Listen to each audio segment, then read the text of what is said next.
Hello, welcome to White Birch Tarot and Astrology. This reading is for Saturday, March 29th, 2025 for the new moon solar eclipse, partial solar eclipse at 9 degrees of Aries. It happens at, did I already say 6:57 a.m.? That's New York time in the U.S. So based on where you are, it could already be happening or have happened. For some reason, I'm always a day off. I was thinking it was, anyway. So I'm going to try to talk about the astrology because there's a lot happening, and I've done a reading for the collective, and then I chose like one card for each sign. I only had enough to do 6 signs, and then I'll do the other 6, but I don't know if I can fit them all in one video. I may have to do 2, but I'll try to get to it. But I do want to start with 2 very brief quotes that seem to speak to this time. And I don't know if I've already said these or not. I don't think so. But anyway, this one is from Rilke, Rainer Maria Rilke. I love him.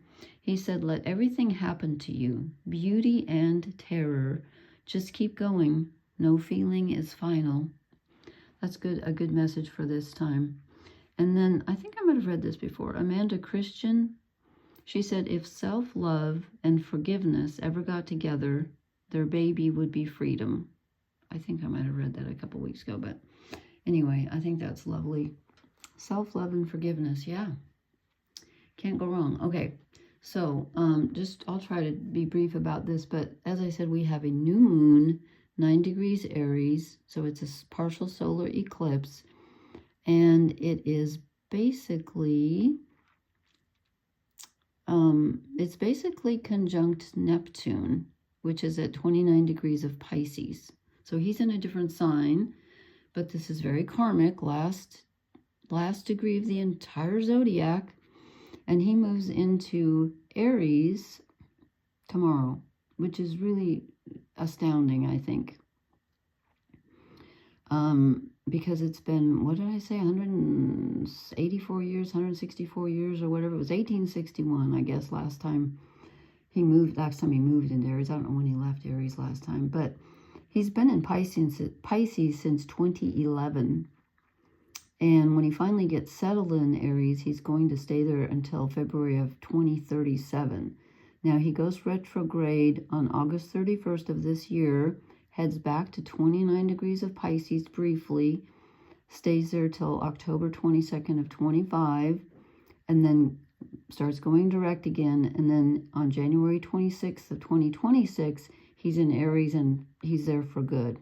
So the last of him being in Pisces will be from August to October of this year, but tomorrow he moves into Aries for the first time in like 180 years or whatever. That's a big deal, and I think we're all feeling it. And the same day, Mercury goes retrograde. Okay, isn't Mercury already retrograde? Yeah. I'm sorry. So Mercury's already retrograde, but Mercury's at 0 degrees of Aries, where Neptune's going tomorrow. They're switching places, basically. Neptune's going to 29 degrees of Pisces, and he stays there until April 16th. He goes direct on April 6th.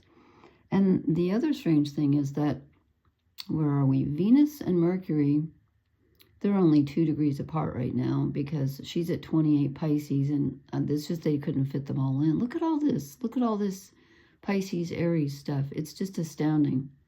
It's like everybody, all of these, 1, 2, 3, 4, 5, 6, 7, 8, counting Chiron, all 8 out of, 1, 2, 3, 4, 5, 6, 8 out of 14 in Pisces and Aries, the ending and the beginning. So we're definitely starting a new cycle.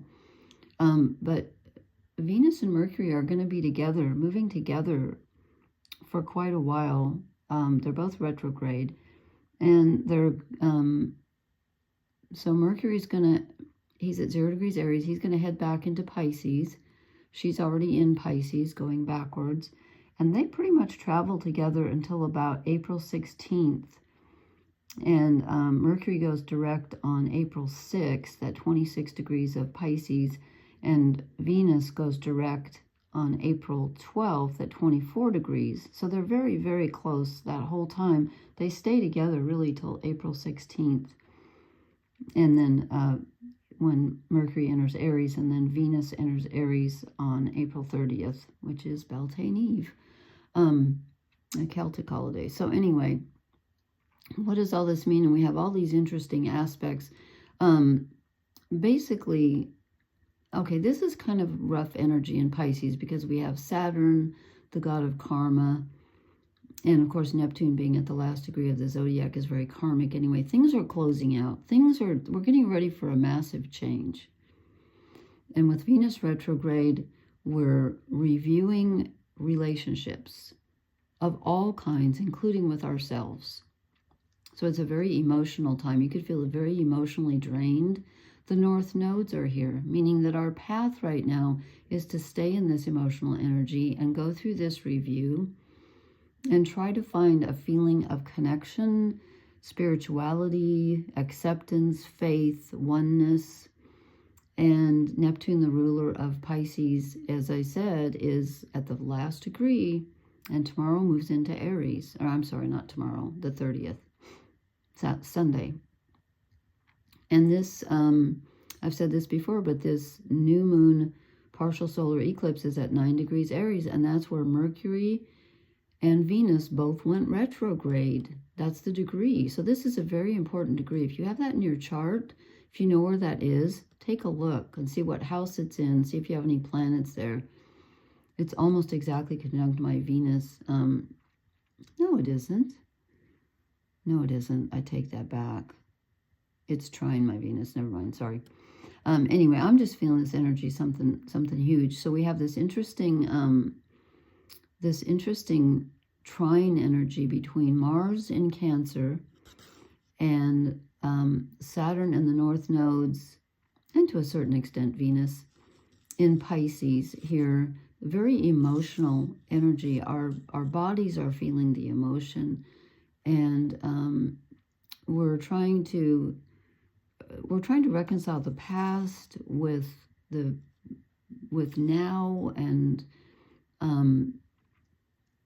it's affecting our physical, like I said, our physical energy and our desires. It's just a really what's the word? It can be a very confusing time where you don't know what you want. It's hard to move in a straightforward direction. But both of them, see, there's a trine here, which is like fast-flowing, smoothly flowing energy. And then they're both making a sextile, which is also positive. It's a little bit lesser, but it's positive. They're making a sextile to Uranus in Taurus. And Uranus is sudden change, sudden revelations,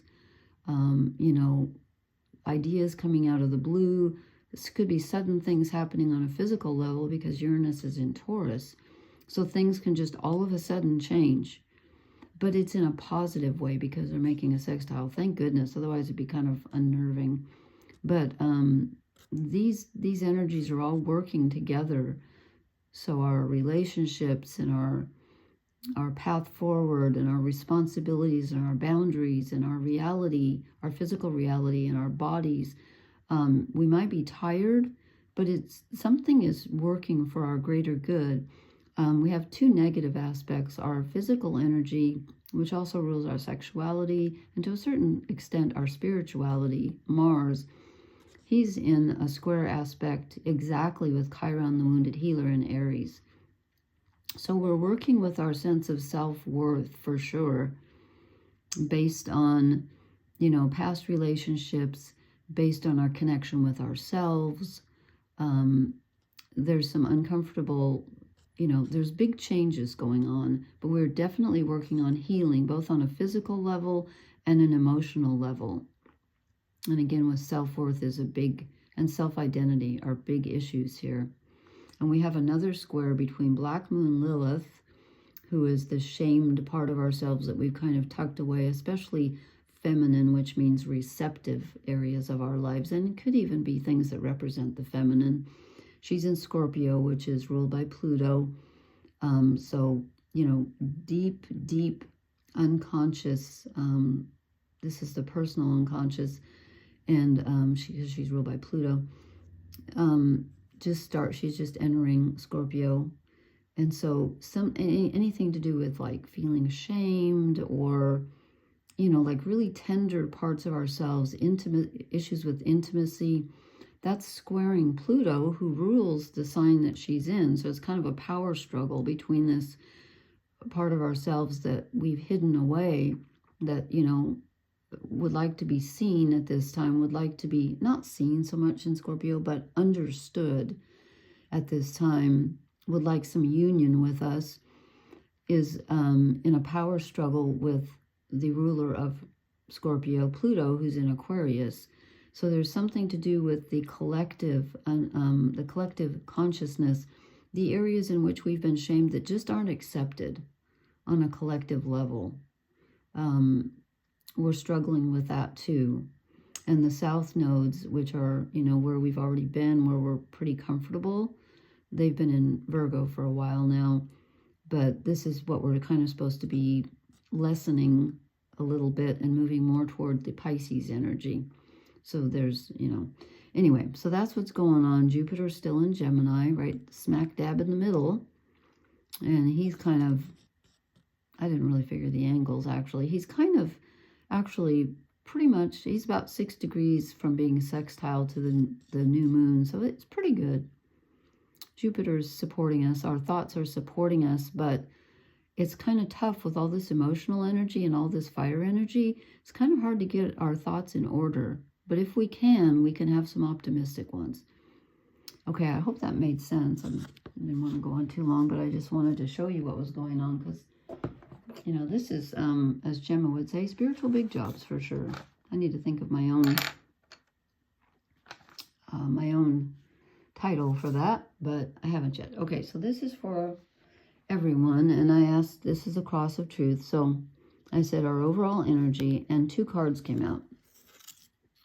This is us. Oops, let me move my pieces here. I am so not, you know what, I'm going to put this on 1 so we can see better. Okay, it focuses better. Okay, this is us. Yes, this is transformation. Doesn't mean you're going to die, but this is transformation and rebirth and the death of the old. When Pisces is moving, or Neptune is moving out of the entire zodiac cycle, at the last degree, we're getting ready to start a whole new cycle. Believe me, there are things we will let go of. We are meant to be moving on and letting go. A whole cycle has completed itself.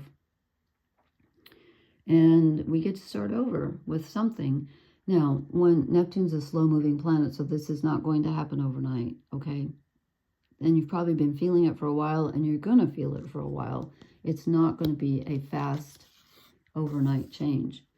And that is borne out by the card that came out with it, which is the Page of Pentacles, which is starting something new, something very fresh, but it's doing it very slowly and very carefully and very tenderly. You must tend to this as if it's a new plant, okay? So we get to start out slowly. And that's interesting because then I said, what do we need to let go of? And I get the Knight of Wands. This is the Aries energy that wants to rush ahead, but this is not time to rush ahead. It's not time to rush anything, even though you're going to feel like it, or part of you is. What are we supposed to move toward? The slow part. The, you know, make a list, you know, do things in order. This is, you know, Saturnian, Capricornian energy, Pentacles, it's earth energy. And this is getting all your ducks in a row and taking things slowly and surveying the landscape. Don't do anything in a hurry, even though you're going to have that urge with all this Aries energy. That's not time to do it. Even though the North Nodes, or I'm sorry, the North Nodes are in Pisces. I always forget they go backwards. So they were in Aries for a while, but they're in Pisces now. Anyway, there's lots of stuff, you know, going to move into Aries, and we're going to feel like going ahead. And we do need to go ahead, but again, slowly, carefully. Those are the key words.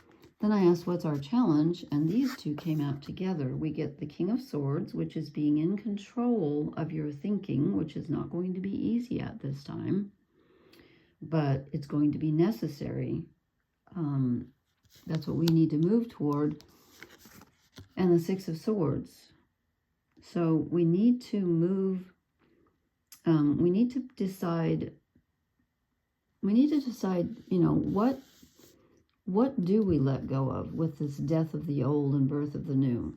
What do we leave behind? He needs to consider this very carefully, and we need to consider this very carefully. What do we leave behind? And where do we go forward? And we need to be very in control of our thinking, because right now, especially with Jupiter and Gemini, there can be many things clamoring for our attention. And we can also sometimes, you know, think too big for our britches, as we say here, which means, you know, you can have lofty ideas that are maybe a little too big. So this is, again, also deciding on a very mental level, you know, making a choice. What do we leave behind? And where do we go? We really need to think about that very carefully. And I feel like the cards have been saying that for quite some time.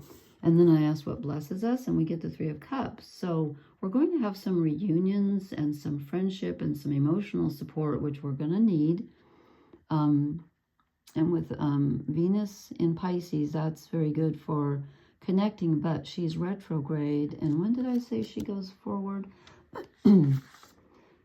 She goes direct on April 12th, and that should help. That should help. Mars goes direct on, Mercury goes direct on April 6th at 26 degrees of Pisces, and Venus goes direct on April 12th at 24 degrees of Pisces. And then in April, they both move into Aries. Okay, so it's time to use that emotional support. It's there. You might not be feeling it, but it is there. Okay, and then I drew 2 shadow cards. And these are interesting. I'm so tired of this dust. Oh, well, I'll worry about that later. Just forget the dust. Forget it. Okay. The Lovers came up. And they came up with the Ace of Cups. So I asked, what are we not seeing? What's holding us back? We're not feeling the love, okay? And also, we're not feeling... Okay, we have all these planets in Pisces. Pisces rules imagination, romance, dreams, illusion.